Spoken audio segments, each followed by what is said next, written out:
Olá, bom dia, boa tarde, boa noite, né? Então, para você que está aqui me acompanhando, né? Para você que já faz parte do meu grupo aqui, que já é inscrito, que assiste os meus vídeos, que compartilham eles, que comentam, né? Acho muito importante a presença de vocês. Então, hoje eu vou falar um pouquinho aqui sobre os biomas do Brasil, né? Então, os biomas do Brasil, né, esse vídeo ele faz parte de uma coletânea de 4 vídeos, né? Então, nós temos a questão dos biomas no nível mundial, a vegetação que compõe esses biomas, e nós vamos falar dos nossos biomas, né? Dos nossos biomas, e depois nós vamos falar da questão voltada para os riscos, a exploração desses biomas e a sua recuperação. Bem, então, sem muita demora, a pergunta, né, a afirmação que fica aqui para nós é o seguinte. Então, Brasil, o país com os biomas mais incríveis do mundo, descubra por quê? Né? Então, por que o Brasil ele é conhecido mundialmente pela sua riqueza da biodiversidade? Né? Então, por que a biodiversidade brasileira ela é tão imponente, levando em consideração a outras biodiversidades, se nós observarmos a biodiversidade na África, na Europa, porque o Brasil ele tem esse potencial imenso da sua vida, né, da questão da biodiversidade. Então, como qualquer conversa, nós temos o nosso objetivo aqui. Nós não estamos jogando palavras ao vento, nós estamos aqui conversando sobre assuntos pertinentes e importantes, né? Então, primeiro deles, compreender as características dos biomas brasileiros e sua importância na ecologia. Então, como os biomas brasileiros, eles colaboram para a ecologia e para a manutenção do equilíbrio ecológico na América do Sul. Identificar e diferenciar os principais biomas do Brasil, a sua localização geográfica, aspecto climático da sua flora e da sua fauna. Então, dentro dos nossos biomas, por que nós temos esses inúmeros biomas? Né? Nós só lembrando aqui, o Brasil ele é um país continental, de tamanho, né, muito parecido com alguns, se nós pegarmos os países europeus, muitos deles, né, são da dimensão, do tamanho dos nossos estados. Então, o Brasil, ele tem esse território grande, esse território continental. E isso faz com que nós ocupamos várias áreas de latitude, né, a partir do zero, que é o Equador, até mais ou menos ali o sul do país. Então, os fatores climáticos, eles colaboram de uma forma decisiva para a formação desses biomas. E o terceiro aí, analisar os diferentes fatores naturais que compõem cada bioma. Lógico, né? Eu estou falando aqui um vídeo, né, para o YouTube. Eu vou tentar sintetizar, né, cada bioma para que a gente possa chegar ao nosso objetivo. Quer saber o básico, né? Quer dizer, o básico é aquilo que nós realmente necessitamos para compreender cada bioma e não sair falando bobagem por aí, né? E é importante isso, né? Desmistificar várias lendas que vêm surgindo com o passar do tempo nos últimos anos. E essas lendas, elas favorecem o desmatamento, a ocupação desordenada, a superexploração desses recursos, e tudo isso tem a ver como é que nós discutimos esses temas. Primeiro, os riscos aos biomas. O bioma brasileiro é considerado um dos mais ricos e abrangentes, né? Ele abriga uma das maiores biodiversidades do planeta, como uma variedade impressionante de espécies animais, vegetais, muitas delas exclusivas do nosso território. Então, essa riqueza natural, ela é manifestada em 6 biomas principais: a Amazônia, o Cerrado, a Mata Atlântica, a Caatinga, o Pampa e o Pantanal, cada um com suas próprias características, né? Suas características únicas de clima, de solo, de fauna, de flora. Além disso, essa biodiversidade única, né, faz com que esses biomas eles tenham um papel fundamental para que nós possamos ter recursos para a organização e para a manutenção das comunidades tradicionais que se organizaram antes da chegada do europeu, as comunidades indígenas, e isso também favorece o desenvolvimento do nosso país como força econômica, como força ambiental. Tanto é que o Brasil ele ocupa um lugar de destaque dentro das buscas, né, por energias renováveis, e tudo isso faz com que o Brasil ele tenha um potencial diplomático muito expressivo a partir dos valores da geopolítica colocados no final do século XX, começo do século XXI, que é o momento onde nós temos que repensar o que a sociedade humana está realizando no planeta. E isso tem muito impacto nos nossos biomas, principalmente as discussões sobre a sua preservação. Bem, então nós vamos começar aqui com o nosso maior bioma, que é o bioma da Amazônia, o bioma amazônico. Ele também é conhecido como Amazônia, é o maior bioma do Brasil e abriga a maior floresta tropical do mundo. Ele se estende por 9 países e a sua presença é de 60% no Brasil.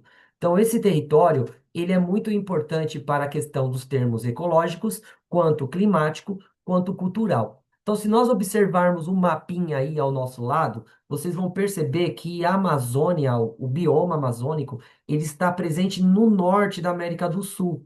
Nós temos o Brasil, Bolívia, Peru, Equador, né? Nós temos a Colômbia, a Venezuela, as Guianas e o Suriname fazem parte desse grande bioma, o bioma amazônico. E esse bioma amazônico é ele que regula grande parte do clima presente na América do Sul, né? Então, muitas das coisas que acontecem na América do Sul em fatores climáticos têm muito a ver com a presença da Amazônia. Se a Amazônia, por um acaso, ela sumir, muitas coisas vão entrar em colapso. Muitas coisas.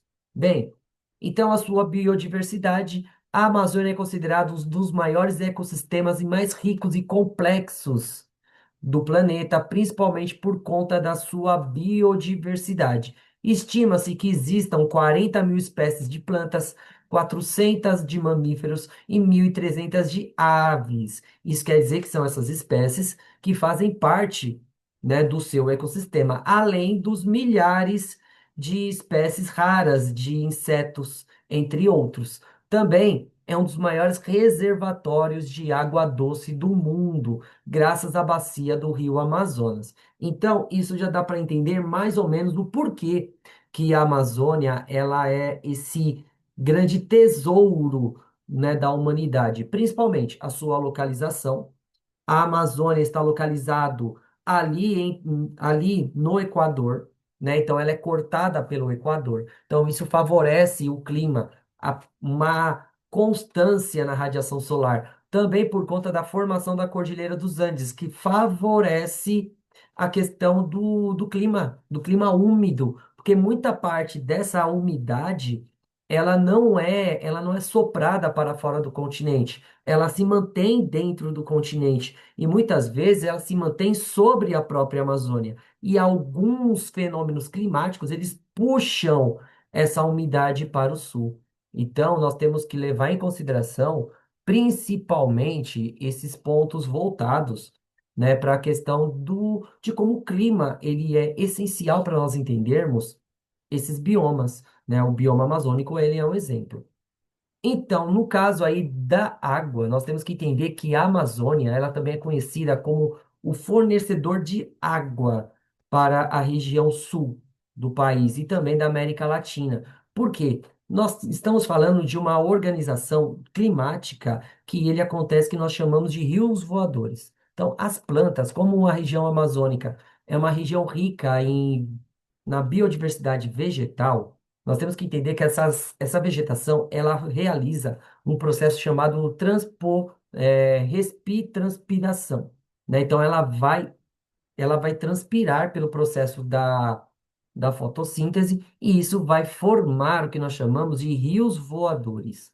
E esses rios voadores, eles têm uma quantidade imensa de água, muito comparado com rios muito caudalosos que nós temos no nosso território. Então, muitas vezes, essa água, ela acaba sendo trazida para o Sudeste em alguns momentos do ano, favorecendo e fornecendo a água necessária para o desenvolvimento da vegetação, para o desenvolvimento da vida, para também o uso das comunidades que se desenvolveram e se desenvolvem nessas regiões. Então, São Paulo, por conta da sua localização geográfica, se não fosse a Amazônia, nós não teríamos essa riqueza de água que nós temos aqui.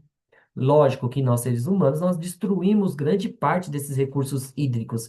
E na América do Sul, nós temos também a presença da água graças à floresta amazônica, por conta dessa somatória de fatores. A floresta amazônica, a formação da Cordilheira dos Andes, e tudo isso favorece a esses rios voadores, que só existem por conta do bioma amazônico. E isso, se a Amazônia ela desaparecer, esse ciclo ele se esgota. E ele se esgotando, nós vamos ter muitos problemas, né, em médio, longo prazo. Bem, então também a Amazônia, ele é um regulador do clima. A Amazônia, ela retira, ela sequestra, ela é um sumidouro de carbono do planeta. A Amazônia, ela retira dióxido de carbono da atmosfera. Lembrando que até os dias de hoje nós não temos tecnologia, uma tecnologia eficiente para a retirada, né, do dióxido de carbono da atmosfera. Nós temos projetos, mas nós não temos tecnologia. Mas também isso não faz com que as plantas, a vegetação, ela seja algo assim que não tenha valor para essa ação. As plantas, elas são essenciais para a regulamentação do clima. A retirada do dióxido de carbono é um exemplo.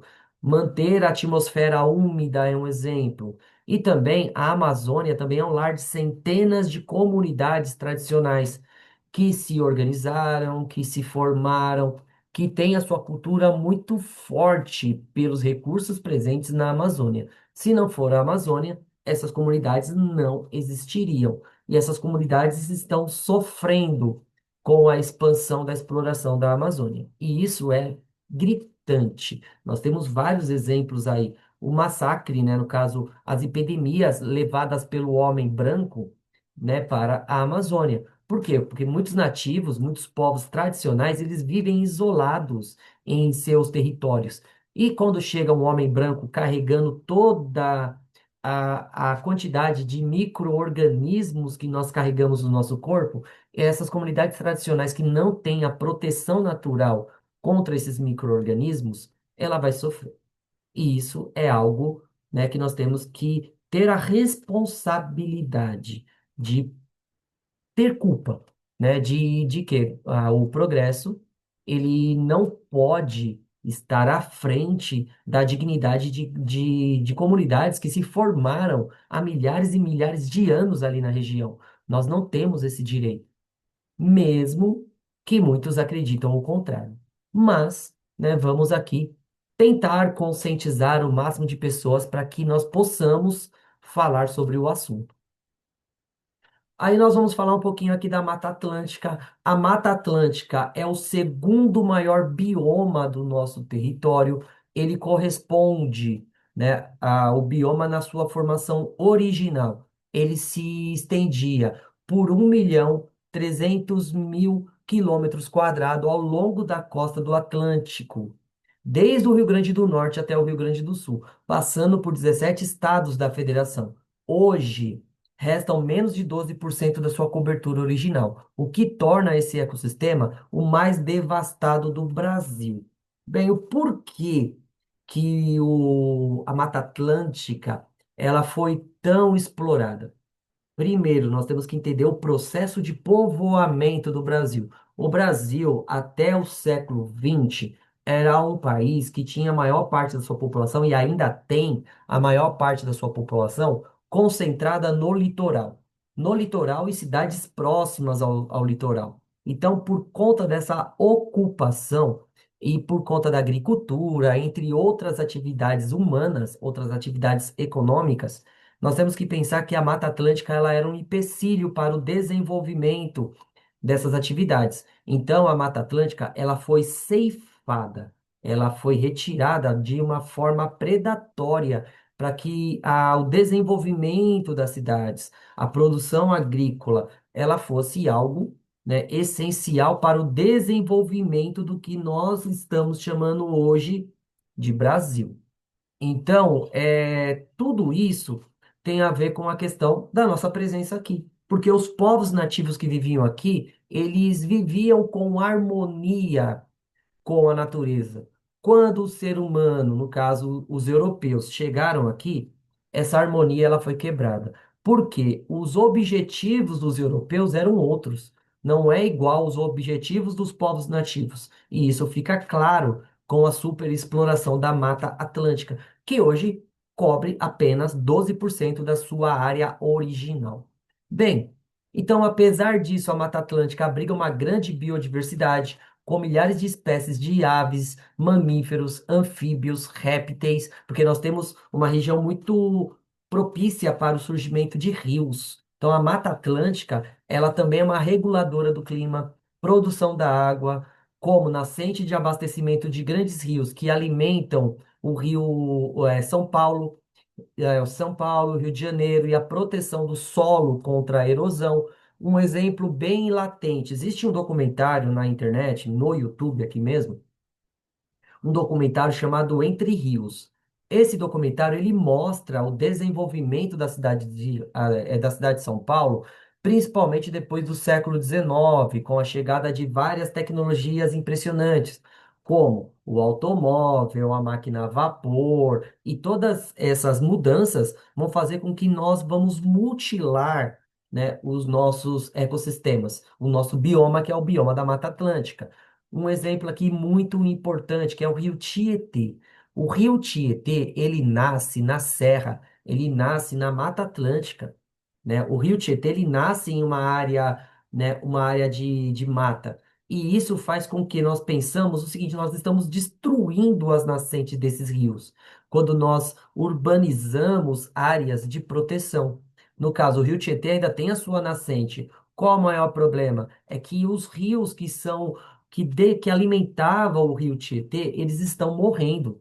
Muitas vezes pela exploração e pela questão da ocupação desordenada do terreno, né, que vai causar o desmatamento, e também por conta da poluição. Tanto é que esse documentário, ele fala que nós matamos o nosso rio. Nossos rios, como o rio Tamanduateí, o rio Tietê, o rio, deixa eu ver um outro rio agora que me foge aqui, nós temos o Anhangabaú. Todos esses rios eles foram canalizados, eles foram arretados. O rio Tietê era um rio de planície, é um rio lento, é um rio que serpenteava pelo território. Quando ocorre inundações em algumas áreas aqui em São Paulo. O bairro do Pantanal é um exemplo, porque a questão fundiária, a questão da habitação na cidade de São Paulo é um problema muito forte e é algo que vem desde o início da formação de São Paulo e vem se acentuando cada vez mais.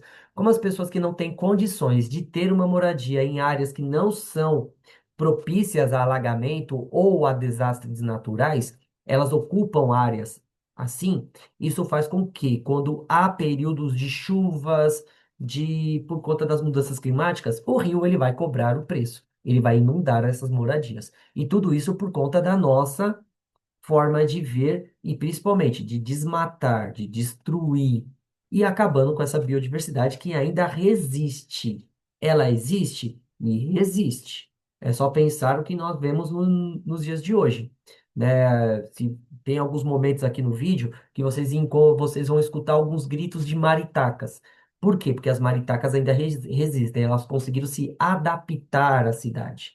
Em alguns momentos eu também escuto alguns gritos de gaviões, né? Que é o quê? São aves que predam essas outras aves. E isso mantém esse ecossistema, mesmo tão degradado. Bem, então a questão da ação humana, como eu falei para vocês, a questão do desmatamento, da exploração agrícola, a urbanização desordenada, poluição e exploração de recursos minerais. Recursos minerais, principalmente na região de Minas. Minas Gerais, ela é conhecida por essa exploração. mineral. E isso também colabora para a retirada da mata nativa. Tanto é que aí nós temos um comparativo, um mapa que representa como era a cobertura vegetal da Mata Atlântica em 1500, e do outro lado nós temos a cobertura da Mata Atlântica hoje.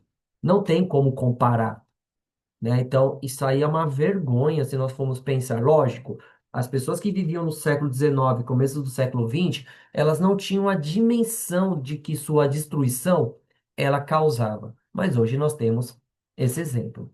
E o caso também, né, da Amazônia, no caso, comparando a Amazônia com a floresta, né, a Mata Atlântica ela também funciona como rio voadores, né? Então, a produção de nuvens. E isso faz com que nós precisamos repensar, né, a nossa exploração desses recursos, principalmente por conta, né, da regulamentação do clima, entre outras coisas que favorecem, né, a formação de água. E isso é muito importante para a manutenção da área habitável. Se continuar assim, muitas áreas vão deixar de ser habitáveis ou vão ter vários problemas para manter o seu estilo de vida.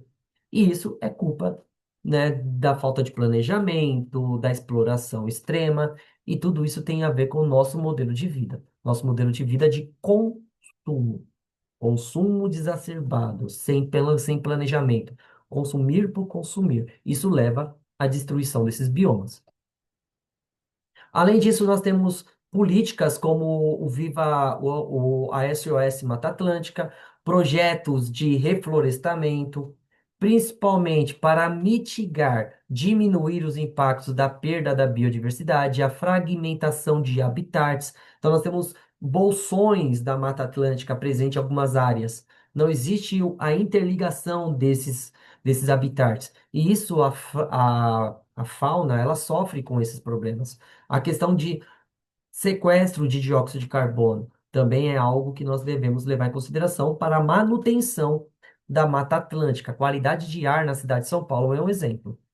Bem, aí nós temos, além disso, nós temos questões voltadas para o reflorestamento, que eu conversei um pouquinho aqui com vocês, e principalmente é necessário que nós buscamos uma forma de proteger essas espécies que são muito importantes para o nosso, né, para o nosso ecossistema.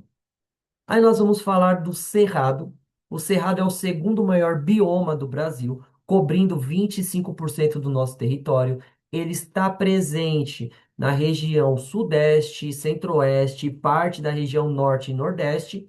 Então, no caso, ele abriga um bioma que também nós podemos chamar de savana brasileira. E ela tem uma grande biodiversidade, mesmo que nós não consideramos essa mata, né, essas florestas tão exuberantes comparado com a floresta amazônica. Mas ela abriga mais de 12 mil espécies de plantas, além de centenas de mamíferos, de aves e répteis. Muitas delas são endêmicas. O que quer dizer endêmicas? Elas só existem naquelas condições. Então, o cerrado, ele é um bioma muito importante, principalmente por conta das questões dos rios. Muitos rios nascem no cerrado, né? E a presença do cerrado, ele é muito importante dentro do desenvolvimento desses rios. No caso, ela é considerada o cerrado como a caixa d'água do Brasil.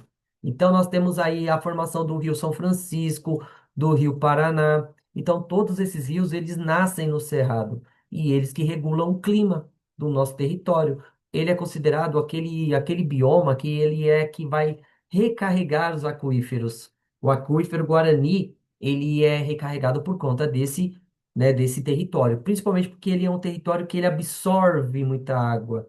É um tipo de solo que ele não retém água. Então, isso faz com que ele reponha esse aquífero. Então, isso é muito importante de nós preservarmos esse bioma.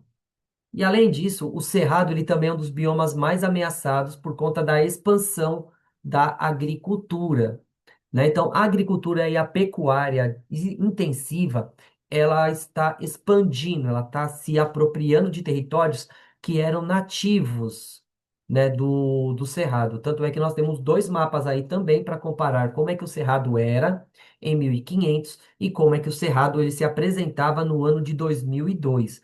Olha a diferença aí entre eles, essas manchinhas verdes. Então, no caso, nós temos a degradação do solo, menos proteção, né? Apesar da importância do bioma, nós não temos leis que protegem esses biomas, como o cerrado, e, né, principalmente voltando que as atenções, elas são todas voltadas para a Amazônia, mas os outros biomas também são importantes para a regulamentação do clima, proteção do solo, o desenvolvimento econômico sustentável, a retirada de produtos da natureza, onde não agrida a natureza, também é importante nós levarmos em consideração que esse bioma ele é essencial para o desenvolvimento da região.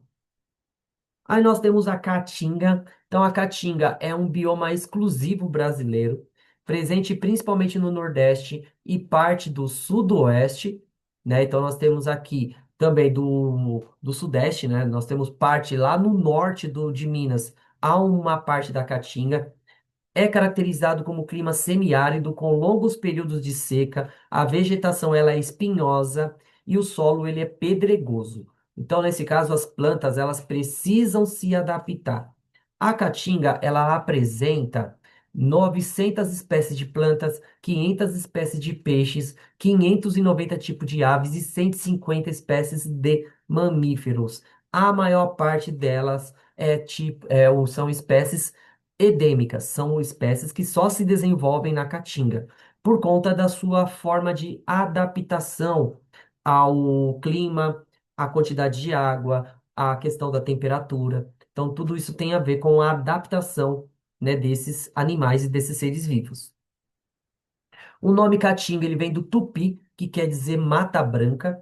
Então, a caatinga, a vegetação da caatinga, quando chega em períodos de seca, eles diminuem a quantidade de folhas para que não ocorra a perda de água.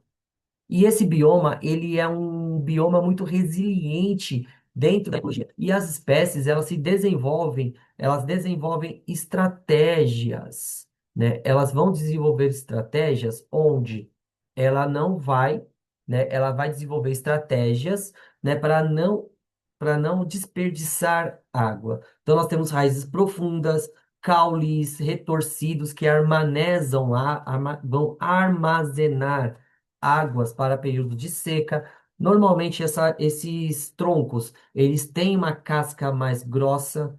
Para que eles precisam de casca grossa? Para manter a água dentro da planta. E isso para que a planta ela possa utilizar essa água em momentos de seca. Infelizmente, a Caatinga ela vem sofrendo com o desmatamento e a desertificação, principalmente pelo uso exacerbado desses recursos. A ameaça da biodiversidade também é algo muito presente e das comunidades que dependem desses recursos.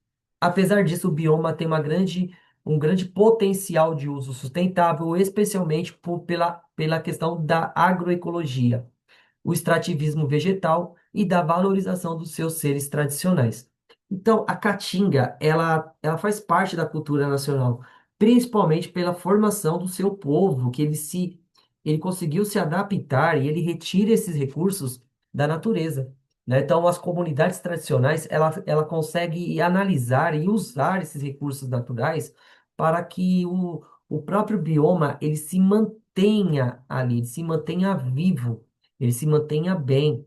E isso depende também da boa vontade, né, dos governantes, de outras autoridades e principalmente da comunidade mais que tem uma representatividade forte no nosso território. Então, eu sou só um professor que estou falando sobre o assunto. Os grandes influenciadores, eles precisam agir de uma forma direta para que esses biomas, eles não desapareçam. Aí nós vamos falar aqui do Pantanal. O Pantanal, ele é o menor bioma do Brasil.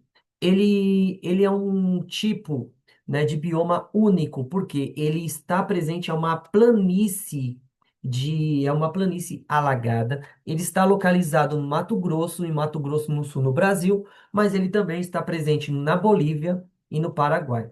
Durante as estações chuvosas, cerca de 80% da sua área ela fica submersa, criando um ambiente único para abrigar espécies incríveis, né? No caso, são espécies que se adaptaram àquela região, né? E isso nós vemos ali. a questão da riqueza do Pantanal, que nós vemos imagens pela televisão. Eu, principalmente, eu nunca pisei na região, mas só as imagens já mostram, né, como é que o Pantanal ele é uma força dentro da natureza e muitas vezes nós estamos destruindo essa força.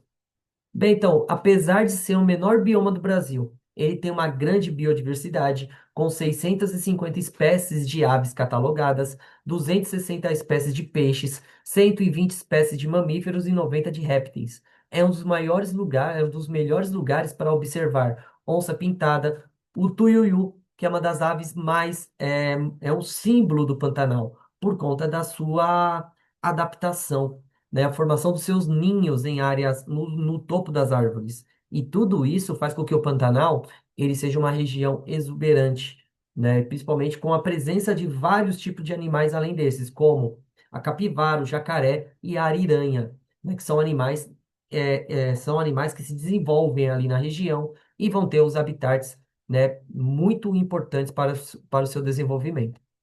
O Pantanal ele tem uma importância hídrica, né? Então, o Pantanal, quando ele é um regulador de enchentes, como nós estamos falando de planícies, áreas mais altas, quando ocorre em período de cheia, muita parte do volume de água dessas regiões é todo destinado para o Pantanal, que ali ele vai se tornar uma área alagada durante grande parte do ano, né? Principalmente o fluxo dessa água vai ser colocado ali no Pantanal. Só que por conta do desmatamento e das mudanças climáticas, áreas vizinhas são queimadas, as construções de hidrelétrica, a expansão da agropecuária está comprometendo esse equilíbrio natural. Então, o Pantanal hoje, ele está sofrendo muito com a degradação.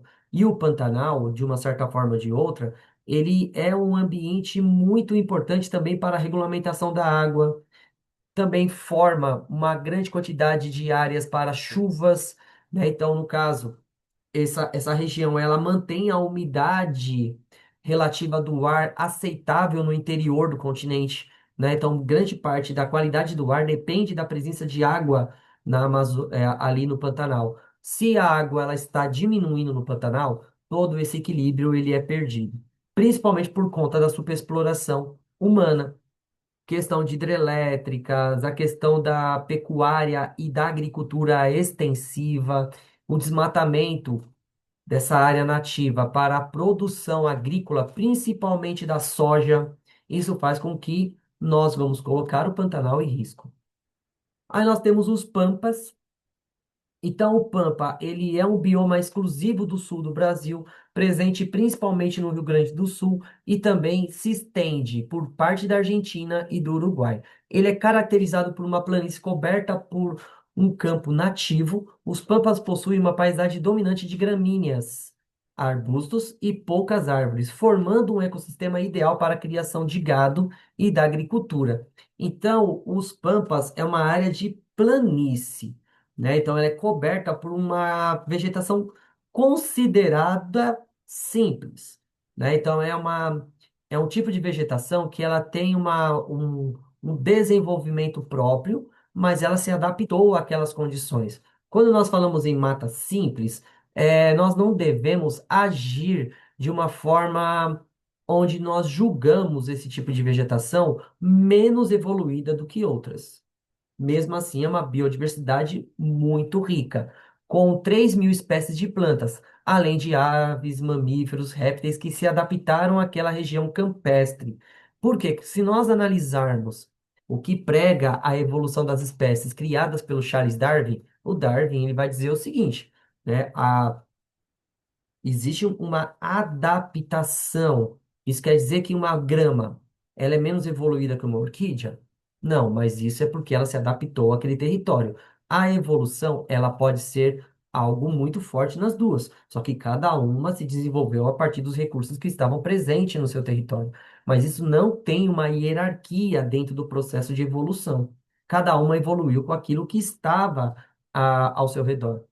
E isso vai fazer com que, né, essas plantas sejam muito importantes, principalmente por conta da exploração da pecuária, que é marcada desde a nossa colonização. Então, a expansão do nosso território, ela usou muito a criação de gado no Rio Grande do Sul. né, para produzir carne para o Brasil, né, o charque, né, a carne seca que era fornecida à maior parte dos estados, das províncias no período imperial e com o passar do tempo. Isso vai também dando uma importância muito forte e econômica para os pampas. E os pampas também, eles são responsáveis por um grande reservatório subterrâneo de água, principalmente sobre a questão do aquífero Guarani, que também tem a sua grande presença ali na região sul, principalmente nos pampas, por conta da capacidade dos pampas de absorver água.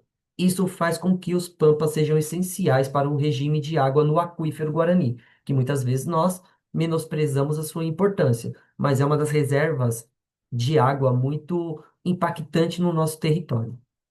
Aí a questão da expansão da monocultura, no caso, no final do século XIX, começo do século XX, os pampas, ele começa a sofrer com a expansão da soja, do arroz, além da pecuária intensiva, que é uma marca econômica do Rio Grande do Sul, né? E essas atividades humanas, elas vão causar a degradação dos campos nativos, a substituição da mata nativa por pastagens exóticas, lavouras que ameaçam a biodiversidade, que não se adaptam àquele novo exemplo de fauna, né? Então, aquela velha máxima, eu vou tirar a cobertura natural e eu vou reflorestar essa área degradada com plantas que não são originárias ali da região. As plantas, muitas vezes, elas podem até se adaptar ao clima, mas a fauna, ela não vai conseguir. E isso vai criar um desequilíbrio ecológico na região. Isso coloca tudo a perder. Coloca a economia, a sustentabilidade, a ecologia em risco. E também a questão da conservação do solo e da água, né? Agora, vamos lá, mais um. Então, para nós finalizarmos aqui esse vídeo, eu vou colocar aqui, né? Então, agora é com você. Agora que nós falamos dos 6 biomas do Brasil, eu vou colocar algumas perguntas aqui. Espero que vocês contribuam, né, com a sua impressão. Então, o seu município que você vive está inserido em qual formação vegetal? Em qual bioma? Então, eu espero que esse vídeo chegue a várias regiões do Brasil. Então, qual é o bioma que se apresenta na sua região? Na sua cidade, na sua vila, na sua comunidade? Então, qual é o tipo de bioma que você acredita que você está inserido? Na sua região, essa formação é preservada ou é utilizada para a prática agrícola? No caso, os biomas que estão presentes na sua cidade, ela está preservada ou ela simplesmente ela foi destruída para a exploração econômica? Então, deixa aqui no comentário para que eu possa saber como é que está sendo esse processo, se eu estou chegando em lugares onde eu desejo. Então, gente, com isso eu vou aqui finalizando o vídeo, né? Agradeço a vocês que são guerreiros, que continuaram aqui comigo, que estão aprendendo e estão me ensinando muito, né? Porque quando eu estou preparando esses vídeos, eu estou estudando cada vez mais, estou sabendo de coisas que na faculdade e no dia a dia não me apresentaram. Então é importante o incentivo, a continuidade dos estudos.